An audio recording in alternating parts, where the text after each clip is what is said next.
அனைவருக்கும் அன்பான வணக்கங்கள். இது மகா பெரியவா சொன்னது யூடியூப் சேனல். முருகனை மனதார நினைத்து மாதத்தில் ஒரு நாள் இதை செய்யுங்கள், நீங்கள் வேண்டியது நிச்சயமாக நடக்கும். எல்லாரும் தலைப்பில் பார்த்துருப்பீங்க. அனுபவபூர்வமான ஒரு உண்மை, தைப்பூச திருநாளில் இருந்து நடந்த ஒரு அனுபவபூர்வமான உண்மை. நம்ம சேனலை தொடர்ந்து பார்த்துட்டு இருக்கிறவங்க நிறைய பேர் ஆன்மீகம் சம்பந்தமான ஏதாவது சந்தேகங்கள் இருந்தது அப்படின்னா வாட்ஸ்அப்பில் கேட்க சொல்லியிருக்கேன். அது மாதிரி பூஜை பொருட்கள் தேவைப்பட்டாலும் வாட்ஸ்அப்பில் கேட்க சொல்லியிருக்கேன். வாட்ஸ்அப் நம்பரும் கொடுத்துருக்கேன். 9344692042 இதான் வாட்ஸ்அப் நம்பர். நிறைய பேர் கடந்த 3 மாதங்களாக வாட்ஸ்அப்பில் கேட்டிருந்தீங்க. உங்கள் குரல் வித்தியாசமாக இருக்குது, குரல் ஒரு மாதிரி இருக்குது, அது மாதிரி ஒரு மாதிரி சத்தம் கரகரகரன்னு கேட்குது அப்படின்னு சொல்லி நிறைய பேர் வாட்ஸ்அப்பில் கேட்டிருந்தீங்க. அப்போ நான் எல்லார்ட்டையும் பதில் சொல்லியிருந்தேன். எனக்கு கொஞ்சம் நாளாக இருமல் இருக்குங்க, சளி பிடிச்சிருக்கு, அதனால் அப்படி இருக்குது அப்படின்னு சொல்லியிருந்தேன். இது கதையல்ல, நிஜம். மாதத்தில் ஒரு நாள் நீங்களும் செஞ்சு பாருங்கள். புரட்டாசி மாதத்திலிருந்து, புரட்டாசி, ஐப்பசி, கார்த்திகை, மார்கழி, தை, 5 மாதங்களாக பார்த்தீங்கன்னா, மறுபடியும் சொல்கிறேன், இது அனுபவபூர்வமான உண்மை. 5 மாதங்களாக தொடர் இருமல். என்னால் ஒரு 3 நிமிடங்கள் கூட தொடர்ந்து ஒரு பதிவை பேச முடியாது. அந்த 3 நிமிட பதிவே பார்த்தீங்கன்னா, நான் உடையில் நிறுத்தி நிறுத்தி நிறுத்தி பாஸ் பண்ணி அதை எடிட் பண்ணி அது கரகரன் சத்தம் கேட்கும். நிறைய பேர் அதை கம்ப்ளைண்ட்டாகவே பண்ணியிருந்தாங்க. உங்கள் வாய்ஸ் அதில் சரியாகவே கேட்கல, நீங்கள் என்ன பரிகாரம் சொல்லியிருக்கீங்கன்னு எங்களுக்கு சரியாகவே கேட்கலன்னு வாட்ஸ்அப்பில் நிறைய பேர் கம்ப்ளைண்ட்டும் பண்ணியிருந்தீங்க. அந்த அளவுக்கு ஒரு தொடர் இருமல். எல்லா வகையான மருத்துவ முறைகளையும் நாங்கள் கையாண்டோம். இயற்கை முறையிலும் சரி, ஹோமியோபதி, ஒவ்வொரு யார் என்ன சொன்னாலும் அந்த டாக்டரை போய் பார்த்தோம். பெரிய பெரிய ஹாஸ்பிட்டலெலாம் போய் ட்ரீட்மெண்ட் பார்த்தோம். எல்லா விதமான ஸ்கேனும் எடுத்தோம், எல்லா விதமான டெஸ்ட்டும் எடுத்தோம். நாள் ஆக ஆக எனக்குள்ளே மனசுக்குள்ளே ஒரு பயம் வர ஆரம்பிச்சிச்சு.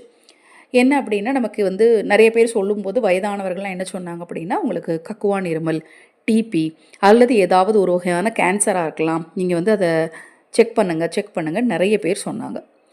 அதுக்கு தகுந்த எல்லா சிகிச்சையுமே, அதாவது எல்லா இதுவுமே நான் எடுக்க ஆரம்பித்தேன். எல்லா ரிப்போர்ட்டுமே இப்போ போய் நம்ம ஹாஸ்பிட்டலில் காட்டிடலாம், நம்மளுக்கு இன்னும் கொஞ்ச நாள் கொஞ்சம் உடல்நிலை நல்லா இருக்கணும் அப்படின்னு சொல்லி எல்லா விதமான சிகிச்சைகளையும் எடுத்து நிறைய மருந்து மாத்திரைகளை தொடர்ந்து எடுத்தேன். ஆனால் எனக்கு இந்த மருந்து மாத்திரைகள் எடுத்துகிட்டு இருந்தனால ஏதோ பதிவுகள் நான் கொஞ்சம் கொஞ்சம் பதிவு செஞ்சுட்டு இருந்தேன். வாட்ஸ்அப்மே உடையில கொஞ்ச நாள் பார்க்க முடியல. இதை மாதிரி சூழ்நிலையில் தைப்பூசத்திற்கு முதல் நாள் பார்த்திங்கன்னா, வேறு ஒரு குழந்தைக்கு உடம்பு சரியில்லைன்னு சொல்லி ஒரு மருத்துவமனைக்கு போயிருந்தேன். அந்த மருத்துவமனையில் அந்த குழந்தைய அங்கே ஹாஸ்பிட்டலில் அட்மிட் பண்ண சொல்லியிருந்தாங்க. அவங்க பேரண்ட்ஸ்கிட்ட குழந்தைய கொடுத்துட்டு வெளியில் அங்கே ஒரு சின்ன கோயில் இருந்துச்சு, அங்கே உட்காந்துருந்தேன். அப்போ நல்ல கருப்பாக ஒரு அம்மா, குறைந்தபட்சம் எனக்கு அப்படி சொல்லும்போதே எனக்கே மெய்சில் இருக்குது. அந்த அம்மாவுக்கு பார்த்திங்கன்னா, நான் வயசு என்னன்னு அதுக்கப்புறம் கேட்டேன். எனக்கு ஒரு 45 வயசு இருக்குமா அப்படின்னு தான் சொன்னாங்களே தவிர அவங்களுக்கு வயசு கூட சொல்ல தெரியல. அவங்க கழுத்து நிறைய மாலை அணிஞ்சிருந்தாங்க. கழுத்து நிறைய முருகனுக்கு மாலை அணிஞ்சிருந்தாங்க. அவங்க முதல்ல அங்கே உட்காந்த உடனே பேசினது பார்த்திங்கன்னா, உங்களுக்கா உடம்பு சரியில்லை அப்படின்னு கேட்டாங்க. ஏன்னா அப்போ நான் இருமிட்டு இருந்தேன், அங்கே ரொம்ப கஷ்டப்பட்டு இருமிட்டு இருந்தேன். உங்களுக்கா உடம்பு சரியில்லை அப்படின்னு கேட்டாங்க. இல்லைங்க, இது மாதிரி ஒரு குழந்தைக்கு உடம்பு சரியில்லை, இங்கே நான் அட்மிஷன் போடுறதுக்கு துணைக்கு வந்திருக்கிறேன் அப்படின்னு சொன்னேன். அப்போ நாங்களும் இது மாதிரி மருத்துவமனைக்கு என்னுடைய பையனுக்கு உடம்பு சரியில்லை, நான் வந்திருக்கிறேன், ஆனால் நான் இங்கே இப்போ நான் தங்க மாட்டேன், நான் போயிடுவேன். நான் 48 நாட்கள் முருகனுக்கு விரதம் இருந்துட்டுருக்கேன், தைப்பூசம் விரதம் இருந்துட்டுருக்கிறேன். நான் இந்த ஊர்லேருந்து ஒரு 20 கிலோமீட்டர் தள்ளி இருக்குது எங்கள் வீடு. இப்போ இந்த மருத்துவமனையிலேருந்து 20 கிலோமீட்டர் தள்ளி எங்கள் வீடு இருக்குது.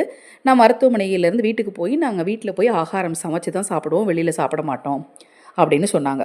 அப்படின்னு சொல்லும் போதே என் மனசுக்குள்ளே தோன்றின ஒரு விஷயம், முருகா எனக்கு இவ்வளோ நாளாக இருமலாக இருக்கே அப்படின்னு சொல்லிட்டு மனசுக்குள்ளே நினச்சிட்டே, நீங்கள் 48 நாட்கள் விரதம் இருந்தீங்களே, உங்களுக்கு மாதவிலக்கு இடையில் வந்தால் என்ன பண்ணீங்க? நான் முருகனை நம்பி 48 நாள் விரதம் இருந்தேன். அவங்க சொன்ன ஒரே ஒரு பதில், நான் முருகனை நம்பி 48 நாள் விரதம் இருக்கிறேன். மாதவிலக்கை நான் நினைக்கவே இல்லை. அப்போ இடையில் நான் மாதவிலக்கு நினைக்கவே இல்லை. நான் மாதவிலக்கு ஆனேன், ஆனால் நான் மாதவிலக்கை பற்றி நான் நினைக்கவே இல்லை, இருந்தாலும் நான் விரதம் இருந்தேன் அப்படின்னு சொன்னாங்க. வேறு எதுவுமே அவங்க பேசலை. அப்போ அவங்க என்னுடைய வயசு கேட்டால், அவங்க வயசு கேட்டேன், அவ்வளோதான். வேறு எதுவுமே அவங்க சொல்லலை. ஆனால் அந்த நேரத்தில் எனக்கு தோணுன விஷயம் ஃபுல்லாக, முருகா எனக்கும் இவ்வளோ நாளாக இந்த இருமல் இருந்துகிட்ருக்கே, எனக்கு சரியாகாதான்னு அங்கேயே உட்காந்து நினச்சிட்டு இருக்கும்போது என் மனசுக்குள்ளே தோணுன விஷயம், கிட்டத்தட்ட ஒரு 16 வருடங்களாக நான் தொடர்ந்து ஒவ்வொரு மாதத்துலேயுமே வரக்கூடிய சஷ்டி திதிகளில் சாப்பிட மாட்டேன். சாப்பிடாமல் விரதம் இருந்துகிட்டு இருந்தேன். அதை கடந்த 1 வருஷமாக விட்டுட்டேன். அதை என்னால் கடைபிடிக்க முடியல. சில குடும்ப சூழ்நிலை காரணமாக வேலைப்பளு ரொம்ப அதிகமாக இருந்த காரணத்தினாலையும், வீட்டில் உள்ளவங்க நீ விரதம் இருக்க வேண்டாம் அப்படின்னு சொன்னதுனாலையும் நான் அதை கடைபிடிக்காமல் விட்டுட்டேன். அது மாதிரி வருடத்தில் 6 நாள் சஷ்டி வரும்ல, அந்த 6 நாள் சஷ்டி முழுக்க விரதம் இருப்பேன். இதை நான் மறந்ததுனால தானவோ அப்படின்னு சொல்லி நான் நினைக்கும் போது எனக்கு உடலெல்லாம் சிலிர்த்தது. மறுநாள் பார்த்திங்கன்னா தைப்பூசம். வீட்டுக்கு வந்து உட்காந்துருந்து ஒரே ஒரு நிமிஷம் அப்படியே உடனடியே பூஜை அறையை திரும்பி பார்த்து, முருகா எனக்கு இன்று இரவு இந்த இருமல் நிற்க ஆரம்பிச்சிருச்சு அப்படின்னா நான் பழைய மாதிரியே வந்து நான் கிருத்திகை விரதமும் சஷ்டி விரதமும் இருக்கிறேன். நான் அசைவ உணவுகளை, எங்கள் வீட்டில் வந்து அசைவ உணவுகள் அதிகமாக சேர்க்கிற ஒரு குடும்பம் நாங்கள். அசைவ உணவுகளை இனிமேல் நான் தவிர்த்துடுறேன் அப்படின்னு சொல்லி, வேறு ஒன்றும் இல்லை, நான் சஷ்டி என்றும் கிருத்திகை என்றும் விரதம் இருக்கிறேன். எக்காரணம் கொண்டும் அன்றைய பொழுதில் நான் அசைவம் எடுக்க மாட்டேன். முருகா சஷ்டி கவசத்தை சொல்லாமல் நான் எந்திரிக்க மாட்டேன், சஷ்டி கவசத்தை சொல்லாமல் நான் தூங்க மாட்டேன். இது மட்டும்தான் நினச்சேன். மறுபடியும் சொல்கிறேன், நான் இப்போ இவ்வளோ நேரம் பேசிகிட்ருக்கேன், குறைஞ்சது 5 நிமிடங்களுக்கு மேலே நான் இந்த பதிவுக்கு பேசிகிட்ருக்கிறேன். மறுநாளில் இருந்து இன்றைய பொழுது வரைக்கும் அந்த அந்த அப்படியே ஒரு மாற்றம். என் தொண்டையெல்லாம் கரகரன்னு இருக்கும், ஒரு மாதிரி என்னால் பேச முடியாது, எனக்கு மூச்சு திணறல் இருந்துச்சு. எல்லா ஹாஸ்பிட்டலுக்கு போய் எவ்வளவோ மெடிசன்ஸ் எடுத்தோம். ஆனால் நான் நினச்சது ஒன்றே ஒன்று தான், நான் சஷ்டி கவசத்தை பாராயணம் செய்கிறேன், நான் கிருத்திகை என்றும் சஷ்டி என்றும் நான் விரதம் இருக்கிறேன். அது மட்டும்தான் நான் நினச்சேன். நீங்களும் இதை நினைத்து மனதார முருகனை நினைத்து இதை கடைப்பிடிச்சு பாருங்கள். என் வாழ்க்கையில் உடனடியாக அற்புதம் நடந்தது. எப்போவுமே நான் வந்து சாமி கும்பிடுவேன். சாமி கும்பிடும்போது என்னென்னா, கடவுளுக்கு தெரியும், நம்மை படைத்த கடவுளுக்கு தெரியும் அப்படிங்கிறதையும் பரிகார முறைகளை செய்வனே தவிர, கடவுளும் எனக்கு இதை செஞ்சு கொடுங்க, அதை செஞ்சு கொடுங்க, அதை மாதிரிலாம் வேண்டுனதில்லை. பரிகார முறைகள் அந்தந்த நாளுக்குரிய திதிக்குரிய பரிகார முறைகளை செய்வேன். இப்போ நான் எல்லாருக்கும் பதிவு செய்கிறேன் இல்லையா, இந்த பரிகாரங்கள் எனக்கு தேவைப்பட்டுச்சுன்னா நானும் போய் செய்வேன். இப்படித்தான் நடந்துட்டு இருந்துச்சே தவிர, இந்த ஒரு விஷயத்தை நான் வேண்டி உடனடியாக என் வாழ்க்கையில் நடந்த அற்புதத்தை உங்களோடு பகிர்ந்திருக்கிறேன். உங்கள் மன ரீதியான எந்த குழப்பம் இருந்தாலும் சரி, உடல் ரீதியான எந்த குழப்பம் இருந்தாலும் சரி, மனதார முருகனை நினைத்து கந்த சஷ்டி கவசத்தை பாராயணம் செய்கிறேன் என்று மட்டும் வேண்டி பாருங்க. உங்கள் வாழ்க்கையில் நிச்சயமாக அற்புதம் நடக்கும். நம்பிக்கையோடு செஞ்சு பாருங்கள். சஷ்டி கிருத்திகை அன்றும் விரதம் இருக்கிறேன் நீங்கள் நினச்சி பாருங்கள். வேறு ஒன்றும் செய்ய வேண்டாம் முருகனுக்கு. இதை மட்டுமாவது நீங்கள் செஞ்சு பாருங்கள், உங்கள் வாழ்க்கையில் அற்புதம் நடக்கும். என் வாழ்க்கையில் நடந்த அற்புதத்தை உங்களோட பகிர்ந்துக்கிட்டதில் எனக்கு ரொம்ப சந்தோஷம். நீங்களே முருகனை மனதார் நினைத்து வழிபடுங்க, தினம்தோறும் வழிபடுங்க. சஷ்டி கவசத்தை தினம்தோறும் சொல்லுங்கள். இந்த சஷ்டி கவசம் சொன்னதை பற்றி நிறைய விஷயங்கள் நான் கேள்விப்பட்டிருக்கேன். நிறைய விஷயங்கள், நிறைய பேர் வாழ்க்கையில் நடந்த அற்புதங்களெல்லாம் அடுத்தடுத்த தொகுப்புகளை நான் தொடர்ந்து பதிவு செய்கிறேன். தொடர்ந்து நம்ம சேனலை பாருங்கள். இப்போ தான் முதன்முறையாக பார்க்குறீங்கன்னா சப்ஸ்கிரைப் பண்ணிக்கோங்க, பக்கத்தில் இருக்கிற பெல் பட்டனை மறக்காமல் கிளிக் பண்ணிக்கோங்க.